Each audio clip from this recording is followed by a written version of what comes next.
오늘 말씀은 모으심에서 보내심으로라는 제목입니다. 모으심에서 보내심으로. 교회를 둘러싼 논의가 참 많습니다.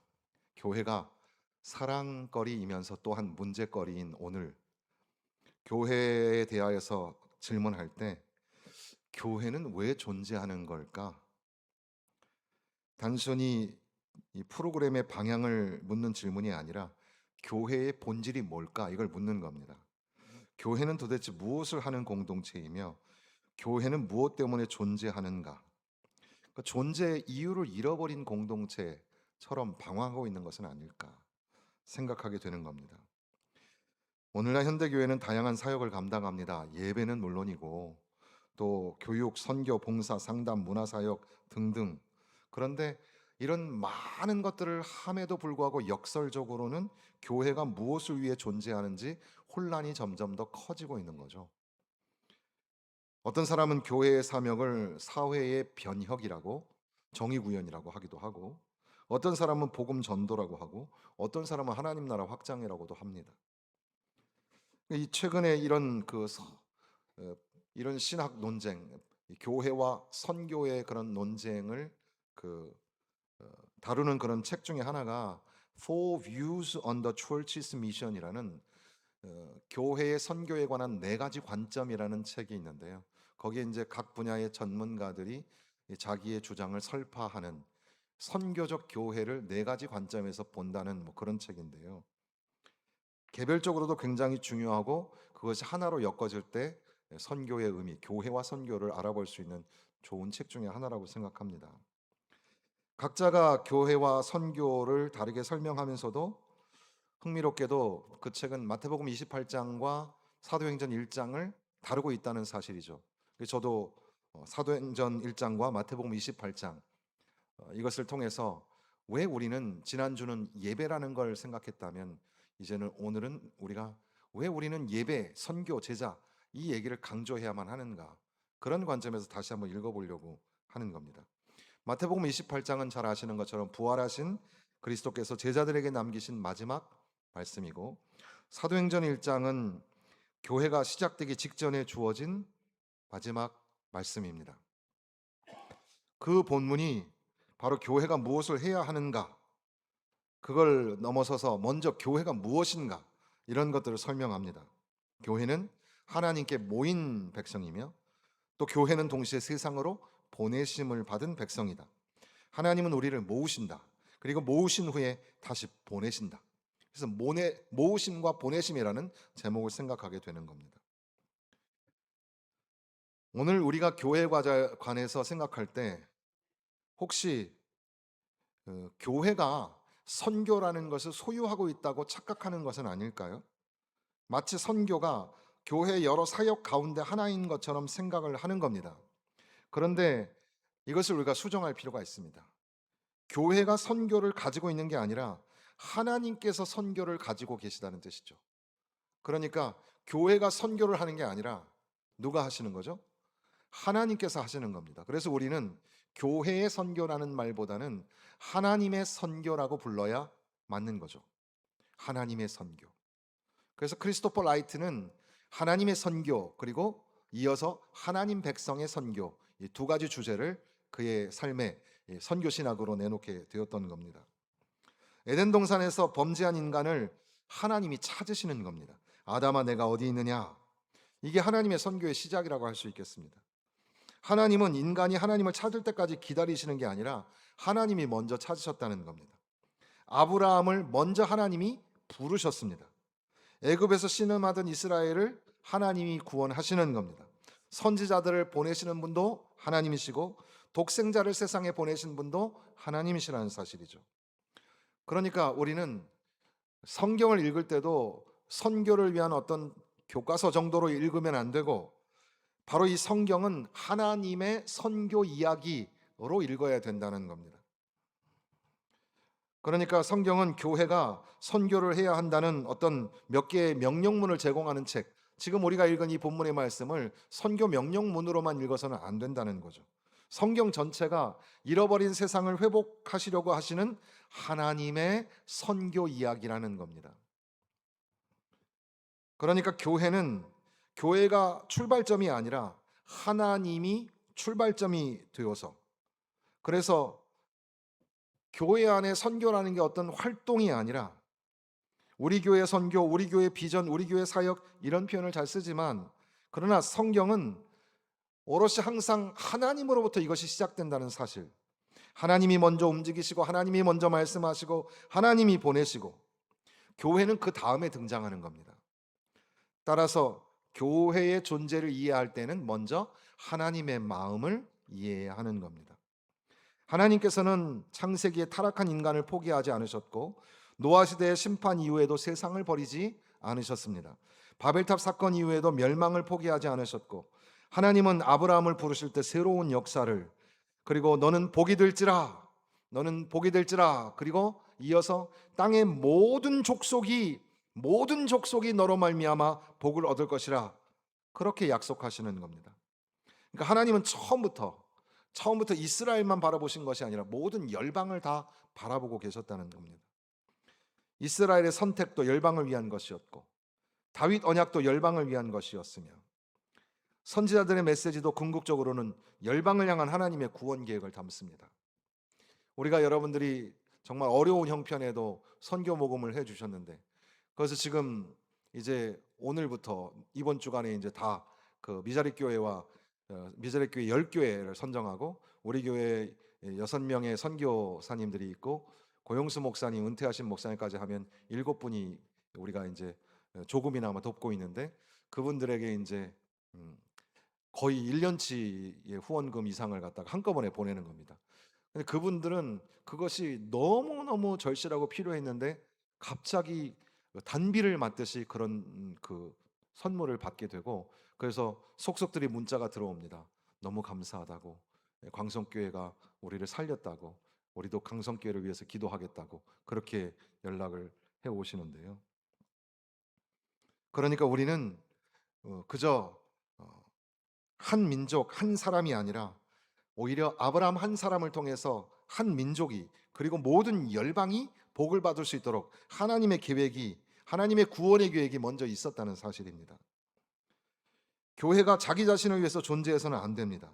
자기 교회 성장, 아유 우리 교회 정말 살기도 너무너무 힘든데요. 맞아요. 그렇지만 교회는 자기 만족, 자기 중심, 자기 성장만 하면 안 돼요. 그건 하나님의 마음이 아니에요. 하나님의 마음은 언제나 바깥을 향해 계시는 겁니다. 하나님은 잃어버린 양을 찾는 목자입니다. 하나님은 탕자를 기다리시는 아버지입니다.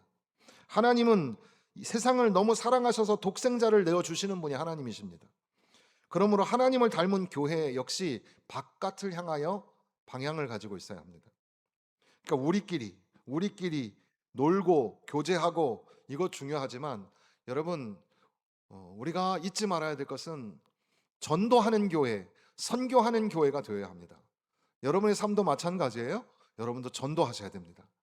예수의 생명의 복음을 전하고 예수 믿고 구원받는 한 영혼을 위해서 여러분들이 기도해야 돼요. 뭐 강제로 여러분들에게 총동원 주일 하자, 새생명 축제 하자, 태신자를 뭐 뱃속에 몇 명을 넣어라, 그런 얘기 하지는 않겠지만, 그러나 여러분 한 영혼을 살리는 이 전도가 교회의 가장 중요한 사명이에요. 열방을 향하여 마음을 쏟는 선교가 어떻게 보면 하나님의 마음이라는 거죠. 선교적 교회란 그러니까 하나님의 마음을 닮아가는 것이다. 여러분 하나님이 세상을 사랑하신다는 거 믿으십니까? 하나님은 세상을 사랑하셔서 하나님의 아들을 내어주셨다는 사실을 잊어버리면 안 됩니다. 우리는 하나님이 나를 사랑하셔서 이거는 좀 믿으려고 하지만, 하나님이 저 사람을 사랑하셔서 이거는 좀 동의가 안 될 때가 많죠. 근데 하나님은 세상을 이처럼 사랑하셨다고 말씀합니다. 하나님이 세상을 사랑하셨다. 그러면 교회는 구체적으로 뭘 해야 될까요? 교회가 세상을 향하여 뭘 우선적으로 감당해야 할까요? 가서 모든 민족을 제자로 삼으라. 이 마테추 사테라는 제자 삼으라라는 말이 여기 문장에서 제일 중요한 말이죠. 제자를 삼으라. 그런데 모든 민족으로, 판타 에뜨네라는 건데요. 판타라는 말이 모든이라는 말이죠. all이라는 의미를 갖는데요. 모든 민족, 모든 족속, 민족과 족속을 어떻게 우리가 정의하느냐도 참 복잡한데 언어로 구분할 수 있을까요? 언어로. 사실 우리나라는 단일 민족인데다가 뭐 지방색이 있지만 그러나 다 하나의 언어를 갖죠. 그러나 여러 세계의 나라들은 다 다민족 국가들입니다. 그러니까 단일 민족으로 된 나라는 전 세계적으로 굉장히 드물어요. 그러니까 언어가 다른 것이 민족을 구분하기도 합니다. 어떤 나라는 섬마다 언어가 다 달라요. 대표적인 게 필리핀이나 인도네시아 같은 곳이죠. 거기는 물론 바하사 인도네시아, 그러니까 표준말을 쓰긴 합니다만 그러나 사실 섬마다 자기들만 알아듣는 말이 있어요. 우리도 약간 그런 게 나타나는 게 제주도 같은 경우 그런 경우가 될 수 있겠는데 그럼에도 불구하고 제주도는 한 민족으로 연결이 되어 있지만 사실 그런 나라들은 자기들이 다 다른 민족이라고 생각을 하는 겁니다. 그 모든 족속을, 모든 민족을, 그래서 GBT 선교 같은 경우는 언어가 다른 부족마다 다 들어가서 성경을, 언어를 만들고 성경을 만들어 주려고 하는 거죠. 지역으로 경계가 있을 수 있고 뭐 유럽이 있고 아시아가 있고 지금 뭐 축구 때문에 막 이제 또 우리가 또 축구를 또 보기도 하고 응원도 하고 하는데 우리 교회 청년 중에 또 기자분이 있어서 스포츠 기자 또 이제 남미에 가서 미국에 가서 막 이것저것 다니면서 또 취재도 하고 그러고 있는데 안전히 잘 돌아올 수 있도록 우리가 기도해 주어야 되겠습니다. 그런데 그 모든 나라들에게 가서 모든 족속으로 제자를 삼으라. 가는 것, 세례를 베푸는 것, 가르치는 것, 결국 다 제자를 삼는 일과 관련이 있습니다. 오늘날 우리 교회가 간과하고 놓치기 쉬운 게 뭐냐면 교회에 선한 일을 할 수 있습니다. 가난한 사람을 도울 수도 있습니다. 장학 사업을 할 수도 있겠죠. 의료 봉사도 하는 교회도 있습니다. 그래서 의사들이 좀 있으면 의료 선교회 같은 것도 좀 하면 좋은데요. 사회적 약자를 보호할 수도 있습니다. 그런데 사실 교회의 중심 사역은 그게 아니에요. 주님께서 교회에게 맡기신 가장 본질적인 사명은 사람들을 예수 그리스도의 제자로 만드는 일입니다. 제자란 뭐냐? 우리가 다음 주에 또 한 번 생각하게 되겠지만 제자는 단순히 교회 출석하는 사람이 아니에요. 제자는 누구를 따르는 사람입니까? 예수님을 따라가는 사람. 예수님을 따르는 사람. 자기의 삶을 예수님의 통치 아래 두는 사람. 예수님께서는 신자 수를 늘려라 이렇게 말씀하시는 게 아니에요. 예수님은 교회를 향하여 제자를 삼으라고 말씀하시는 거예요. 교회는 교인의 등록 교인을 막 숫자를 늘리는 게 중요한 게 아니라 예수님을 닮은 사람들을 얼마나 세워낼 수 있느냐가 중요합니다. 초대교회의 능력이 거기에 있어요. 단순히 예배 참석자를 모으는 게 아니라 예수의 제자들을 세우는 겁니다. 박해가 와도 흔들리지 않고 핍박이 와도 복음을 포기하지 않는 예수의 제자 말이에요. 그냥 교회의 회원이 아니라 예수 그리스도의 제자가 필요한 겁니다. 한국교회가 다시 세워야 할 것은 우리 교회가 얼마나 많이 사람이 모였는가 이거 묻는 게 중요한 게 아니라 얼마나 많은 제자가 세워지고 있는가를 물어봐야 합니다. 그러니까 너무 허울밖에 없는 대형 교회에 그 신기루 같은 거에 현혹되어서도 안 됩니다. 이 지역 관내에만 해도 작은 교회들이 많습니다. 작은 교회라고 문제가 없는 건 아니에요. 각자가 다 병이 있고 문제가 있습니다. 우리 모든 교회는 정신을 차려야 합니다. 모든 교회는 예수 그리스도의 제자 되는 일이 가장 중요한 사명이 된다는 거죠. 그러기 위해서 우리는 복음을 전파하고 선교하는 겁니다. 사회적 책임은 그럼 뭐 안 해도 되는 건가? 그런 건 아니죠. 물론 우리가 그리스도인이 됐다는 것은 복음을 받은 사람이 삶의 변화가 나타나야 되고 삶의 변화는 반드시 세상 속에서 열매로 드러나야 하는 겁니다. 예수님께서도 복음을 선포하시면서 병든 자를 고치셨고 회개하라 말씀하시면서 가난한 자를 돌보셨습니다. 하나님 나라를 선포하시면서 소외된 자를 품으셨어요. 그러니까 우리가 그런 예수의 정신을 본받고 사회 변혁과 이 땅의 세상의 사회를 위해서도 기도해 주어야 합니다. 그러나 선교적 교회는 우리 교회가 정의라는 거, 정의, 공의 이런 걸 얘기하는 것은 우리가 정치적인 편파성을 가지고 있어서가 아니라 하나님의 정의, 하나님의 정의의 하나님이시기 때문에 그렇다는 거예요. 교회가 가난한 자를 돌봐야 하는 것은 우리가 NGO 단체이기 때문에 그런 게 아니에요. 하나님께서 가난한 자를 사랑하시기 때문이에요. 교회가 세상의 아픔과 관심을 가져야 하는 것은 세상이 하나님이 사랑하시는 대상이기 때문에 그렇다는 사실입니다. 교회는 세상을 구원하기 위해 존재하는 게 아니라 구원은 오직 예수 그리스도를 통해서 구원을 받을 수 있습니다. 그 교회는 구원의 소식을 전하고 구원의 능력을 삶으로 증언하는 공동체죠. 그러니까 교회가 목적이 아니라 교회는 생명의 복음을 전파하고 선교하는 도구입니다. 그리고 또한 중요한 것은 오직 성령이 너희에게 임하시면 너희가 권능을 받고 예루살렘과 온 유대와 사마리아와 땅 끝까지 이르러 내 증인이 되리라. 잘 아시는 말씀이지만 다시 한번 기억하십시다. 여기에서 가장 중요한 것은, 이 사명이 가능해지는 가장 중요한 것은 성령입니다. 제자들은 이미 3년 동안 예수님과 함께 있었고 산상수훈도 들었고 오병이어의 기적도 보았고 죽은 자가 살아나는 것도 목격했습니다. 그런데 그런 경험만으로는 세상을 변화시킬 수가 없어요. 십자가 앞에서 도망치고 부활 이후에도 문을 잠그고 숨어 있었습니다. 그들에게는 이 정보가 부족했던 게 아니라 능력 있는 삶이 없었던 겁니다. 그 능력은 어디서 옵니까? 성령으로부터 오시는 겁니다.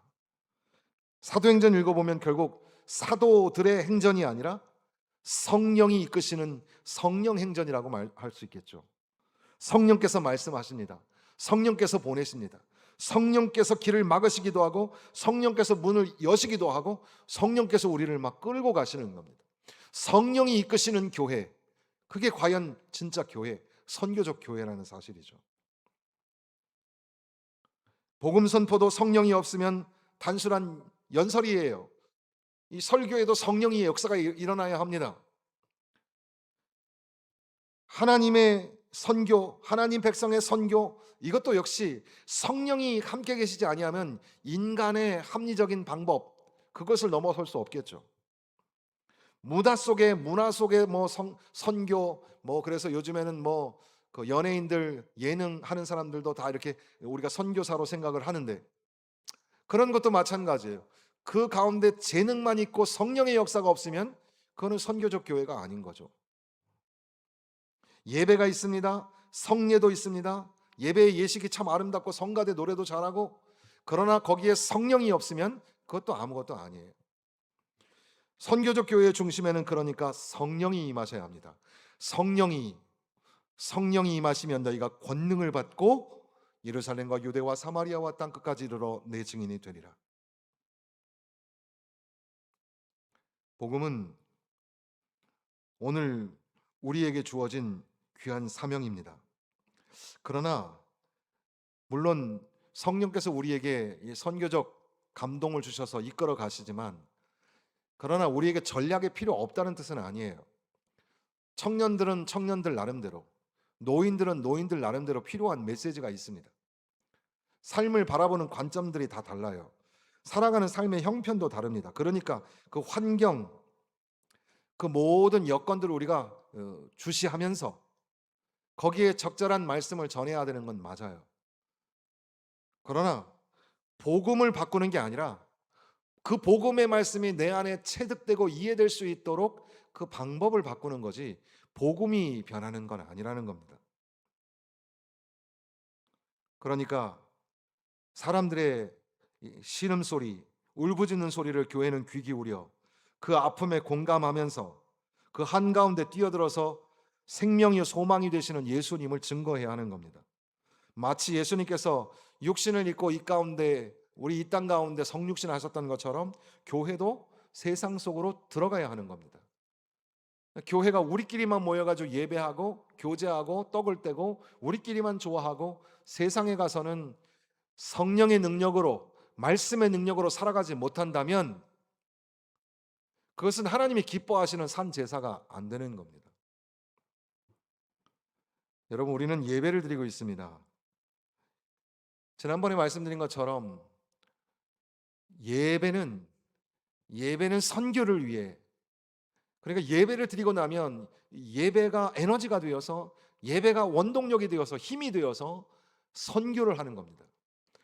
물론 그 선교의 목적은 사람들로 하여금 예수님을 믿고 그 사람들이 예배를 드리게 하는 게 목적입니다.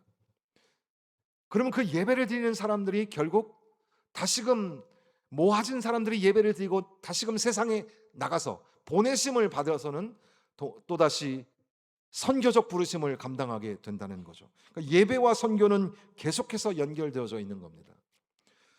오늘 우리가 예배를 드렸는데 세상에 나가셔서 전도하고 선교하는 일을 소홀히 한다면 그러면 안 된다는 거예요. 교회가 우리끼리만 어떻게든 살아보고 재미있게 지내는 것만 하다 보면 그러면 우리는 주께서 맡기신 귀한 사명, 너희는 가서 모든 민족을 제자로 삼아 아버지와 아들과 성령의 이름으로 세례를 줘라.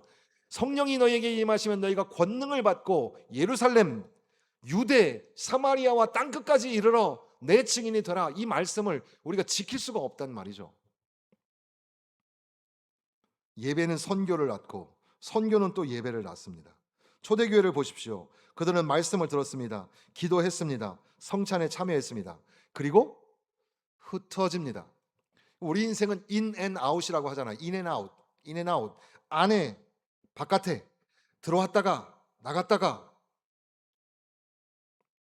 그래서 항상 gathered in, 안으로 모여졌다가 spread out, 바깥으로 펼쳐지는 게 바로 오늘 우리의 사명이라는 사실이죠. 흩어집니다. 흩어지는 거, 그 모임의 결론이 흩어짐이었어요. 그러니까 예배 없는 선교는 존재할 수가 없죠. 예배가 가슴 뜨거워지면 선교로 나아가는 겁니다. 선교사로 자원을 어떻게 합니까? 예배를 통해 말씀을 통해 도전을 받고 선교사가 되는 겁니다. 그 어린 선교사 부부가 이제 터키에 지금 다시 들어갔습니다. 어떻게든 살아보려고 아등바등 하는 것 같고,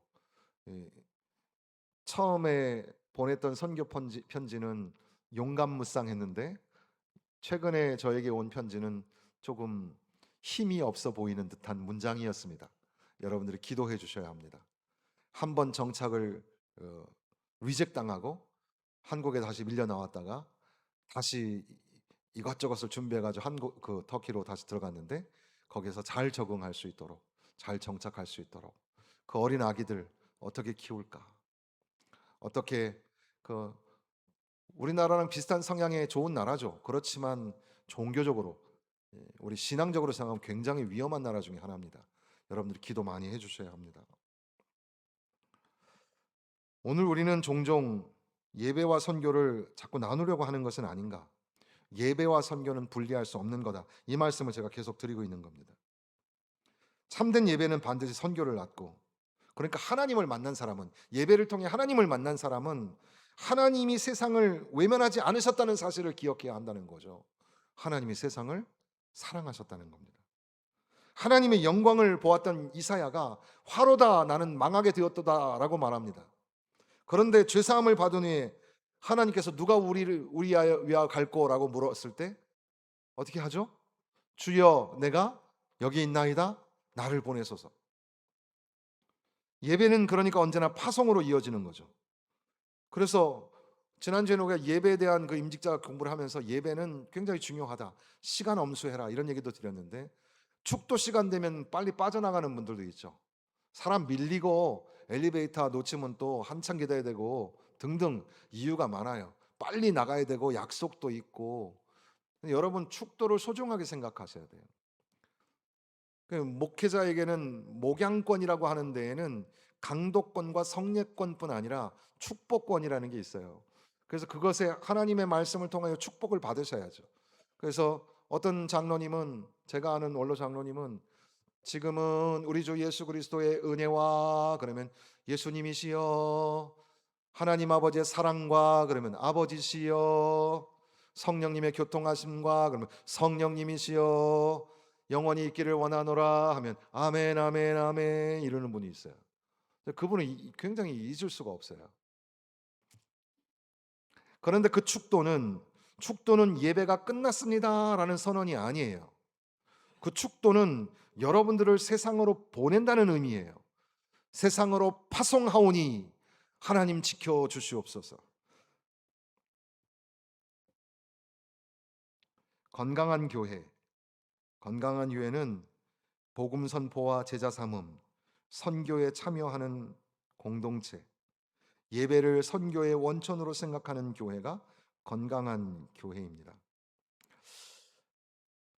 예수님께서는 사람들을 부르신 후에 세상으로 다시 보내셨다는 것, 결국 모임은 파송으로 이어진다는 것, 그것을 쭉 말씀을 드렸습니다. 성령이 임하신 이후에 예수님의 제자들은 예루살렘에 주저앉아 있지 않았습니다. 성령은 그들을 가만히 두지 않으셨고 유대로, 사마리아로, 이방의 땅으로, 그리고 저 먼 땅끝까지 움직이게 하셨습니다. 그러니까 모여있던 공동체는 파송된 공동체로 성장하고 있는 겁니다. 교회가 직면한 위기는 모임 자체를 목적화해서 그냥 모이는데 어떻게 노력을 다하다 보니까 왜 모이는지를 잘 모르는 거예요. 모여서 우리 뭐 하려고 그러는 거죠? 오늘 이렇게 우리가 오전으로 오후로 예배를 드렸습니다. 왜 모인 거예요?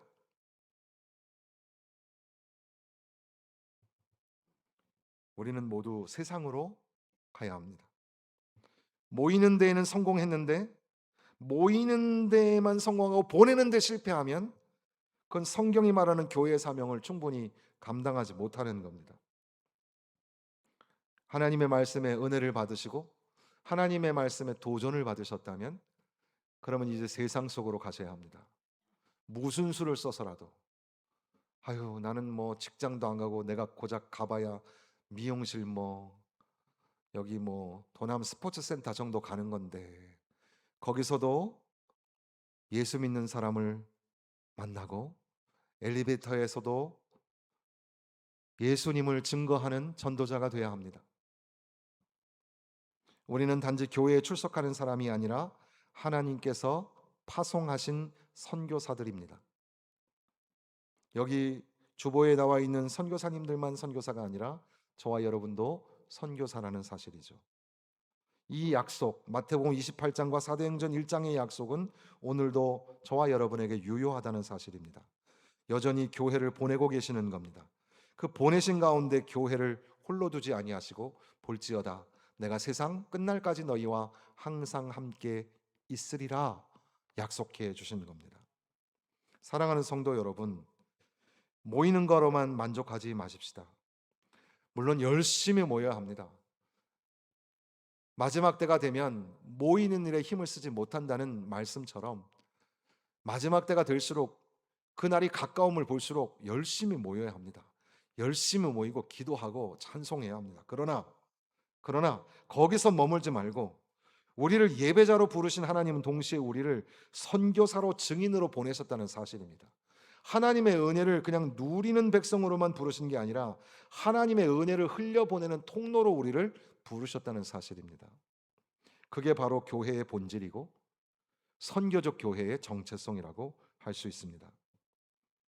우리를 모으신 이유는 보내시기 위하십니다. 그러니까 모으심과 보내심은 같은 의미입니다. 교회는 하나님이 모으십니다. 교회는 하나님이 보내십니다.